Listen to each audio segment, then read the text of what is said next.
Hi, this is Brian with WLTI, and this is the Afla Medicated Health Cleanser that I use every day for my skin. As you can see, I'm just taking a little bit of the product. I spread it on my hands with my clean hands, of course, and with you can use it with your wet hands or with your wet skin, with your wet face, right? So it's perfect. You don't need too much. The first time I was not able to tell how liquid it was, so just be careful when you're applying it to your hands.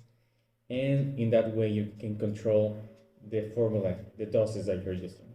So after that, you have to wait at least 40 seconds. Exfoliates your skin. After you remove it with a lot of water, you need to pat your skin with a towel, with a clean towel, and that's it. Here's why I use this one. I have a very oily skin. This one specifically targets excess oil. So if you're looking for something that helps you with your skin routine, you just need this and maybe another product for moisturizing your skin. But that's it. This is my point of view about this.